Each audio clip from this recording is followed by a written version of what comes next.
ela é flagrantemente inconstitucional. Quer dizer, se um tribunal passar a considerar esse fator, ele tem que fechar, porque ele perde o seu grau de legitimidade. Você, Deltan, não pode monetizar a Lava Jato. O que é monetizar a Lava Jato? Significa ganhar dinheiro com a Lava Jato. Esse crime tem nome. Isso se chama corrupção.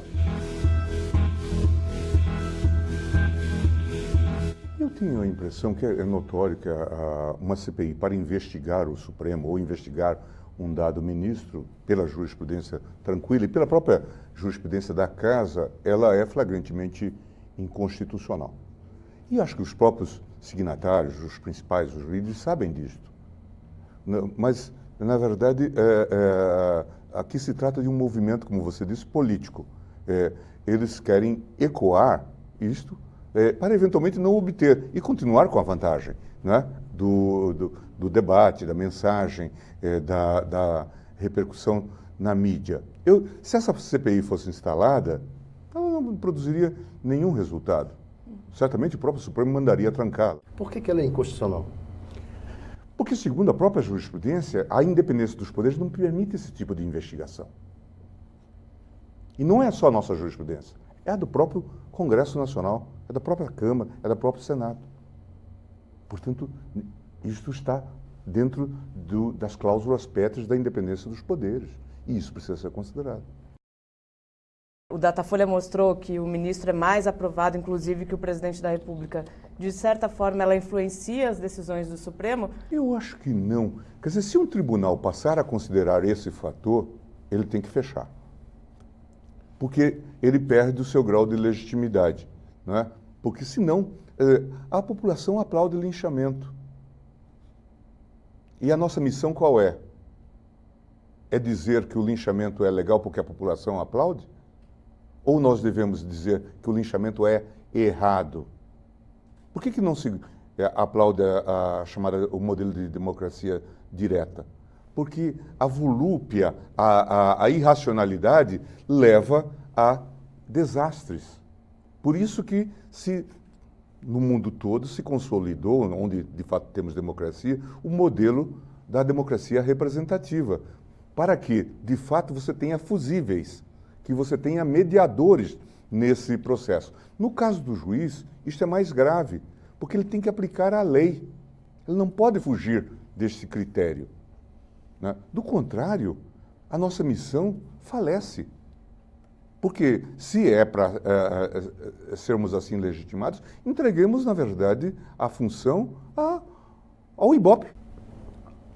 O vazamento da conversa entre Lula e Dilma por telefone foi um crime? Essa é uma discussão. Moro faz a opção. Ali teve depois, inclusive, uma questão que o ministro Theory chamou a atenção. Sim. Porque já não havia mais autorização sequer.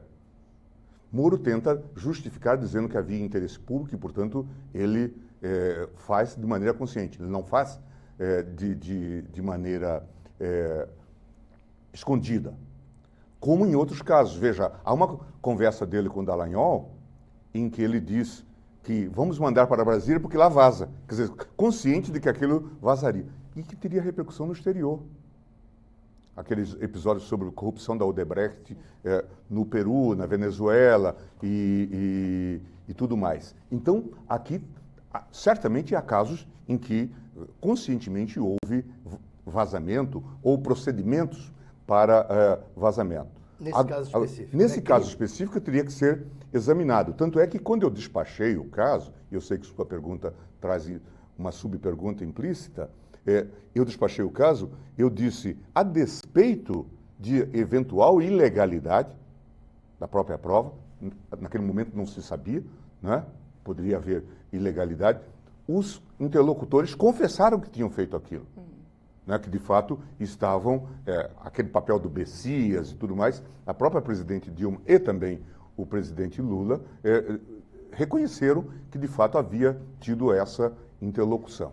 Veja que vocês revelaram recentemente, os diálogos do Intercept, em que mostram que parte dos diálogos não vieram e não foram sequer remetidos para o relator Theory. Exato. Quem sonegou?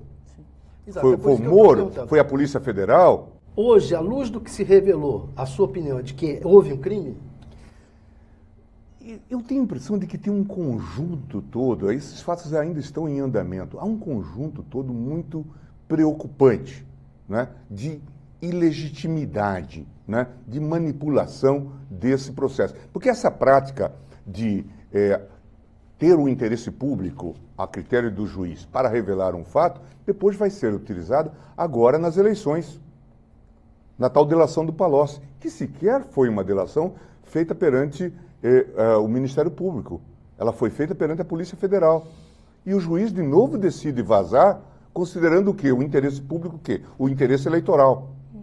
E depois ele vem para o governo.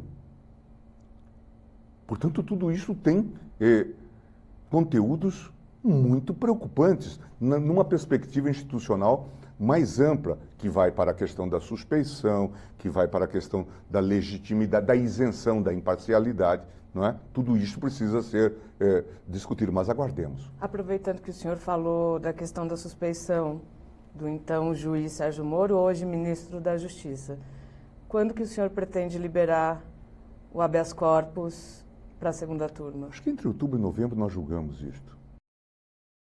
Essa crise que está se revelando aí na Receita, ela é muito mais profunda. É muito mais profunda.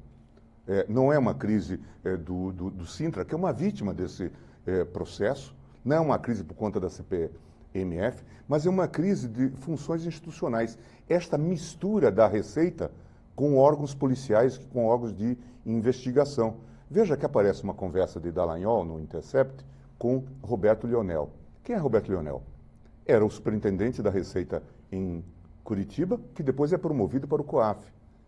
Pedindo o quê? Investigação informal. O que é investigação informal? Pedindo para ele cometer crime. É disso que se trata. Tanto é que depois vocês já publicaram manchetes dizendo que há um esforço da Receita para apagar as investigações informais. Não desidentificar quem acessou arquivos de maneira indevida. Por que isto? Porque a Receita estava roubando galinha com eles. Essas pessoas. Não podemos generalizar. A instituição Receita é extremamente importante e no Brasil atingiu um nível de institucionalidade que merece ser preservado. Né? Nós devemos lembrar, sobretudo, que por lá passou um homem decentíssimo, Everardo Maciel, né, que deu cara e rosto ao chamado Leão, né, visto até com simpatia, embora com aquele caráter um tanto quanto coator, repressivo, né? Mas veja que... Mas isso se perdeu. E se perdeu aí ao longo dos tempos. E misturou-se. E claro, quer dizer, começa-se a fazer investigações indevidas, começam a fazer investigações indevidas e começam a cometer, de fato, crimes. Aquela conversa de Dallagnol com o Roberto Lionel é uma conversa de comparsas. Não tem outra explicação. Isso precisa ser explicado. Eu, inclusive, falei várias vezes com o secretário Sintra que isso precisava ser explicado. Então, em relação a mim, não tem nenhum problema. Eu não tinha nenhum temor e até colocaria os meus ganhos numa auditoria, não tem nenhum problema. Como eu tenho sugerido que eles venham agora sob nova direção e façam uma accountability. Moro, Dallagnol, Janot, toda essa gente, venham e digam a vocês. E aí vocês, inclusive, talvez pudessem dizer, porque a mídia é parceira nisto. Se diz que há muito vazamento para a mídia. Né? Já apareceram coisas ali. Né? E parece que parcerias que eram estabelecidas e tudo mais. E eu acho que em algum momento o país tem que fazer essa lavagem, né? Essa accountability. Simplesmente dizer, olha, nós erramos, nós fomos de fato crápulas, cometemos crimes, queríamos combater o crime e cometemos erros crassos, graves, violamos o Estado de Direito. E depois saiam de cena. Agora temos um novo procurador, vamos ter um novo procurador. Né? Como é que o senhor está vendo essa mudança? Eu tenho a impressão que a mudança é positiva. É uma pessoa experiente, não vem nesse processo de escolha que dominava todo esse sistema. Vocês têm falado muito da lista. A lista é uma coisa inventada. Ela não tem base jurídica. E ela não tem nada de democrática. Na verdade, aquilo é um partido de sindicatos. O importante é que o presidente tenha escolhido de forma livre e que se discuta programas, critérios. Eu acho que nós temos que reinstitucionalizar o país. Se vocês acompanharem esses episódios todos, vocês vão concluir, por exemplo, que falharam os órgãos de correição. Falhou o Conselho da Justiça Federal, que supervisiona a Justiça Federal, falhou o CNJ, falhou o CNMP, falhou a Corregedoria do Ministério Público. Veja que aparecem corregedores do Ministério Público nas suas conversas em posição muito incômoda. O procurador Hindenburg, que era corregedor-geral, aparece numa conversa com o deputado Dallagnol fazendo censura. Recôndita, escondida, mas não faz pública. Dizendo, você, Deltan, não pode monetizar a Lava Jato. O que é monetizar a Lava Jato? Significa ganhar dinheiro com a Lava Jato. Esse crime tem nome, não é, Thaís? Isso se chama corrupção. Quer dizer, o Lula está sendo apontado como tendo cometido ilícito ao ter recebido dinheiro por palestras. E o sujeito monetizava palestras. E dizia, tem uma viagem funcional para Salvador. Vocês não querem me contratar? E isso estava normalizado. E não foi revelado antes, foi revelado agora. Nesses episódios. Quer dizer, veja a seriedade. Mas o Ministério Público sabia, a Corregedoria sabia e não atuou. Nós devemos estar atentos e a cada sinal, especialmente partindo de pessoas com responsabilidade institucional, nós devemos, de certa forma, criticar ou mesmo reprimir. De fato, clamar pela reinstauração do regime militar é um crime contra a democracia, é um crime contra a própria segurança nacional. Os riscos para a democracia são maiores vindos do Executivo ou de atitudes que o senhor também critica, como a da força-tarefa da Lava Jato na apuração desses casos? Eu acho que os riscos são múltiplos, porque quando alguma autoridade se investe de um poder incontrastável ou soberano, ela, de fato, ameaça a democracia. Quando se diz não se pode contrariar a Lava Jato, não se pode contrariar o espírito da Lava Jato ou coisa do tipo, e muitos de vocês na mídia vindicam isto e dão eco a isto, nós estamos dizendo que há um poder soberano. Onde? Em Curitiba. Lá naquela longínqua província do sul do país. Não é? Nós estamos dizendo que nós não podemos contrariar a Lava Jato. Que poder é esse? Que poder incontrastável é esse? E agora nós aprendemos, vendo esse submundo, o que eles faziam.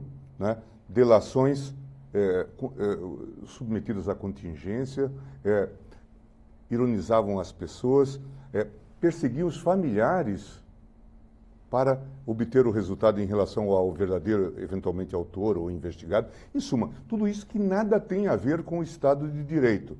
Vamos imaginar que essa gente estivesse no Poder Executivo. O que eles fariam? Certamente fechariam o Congresso, fechariam o Supremo, ou quereriam, como estavam pretendendo, que nós acolitássemos as suas teses, né? O que é a mesma coisa.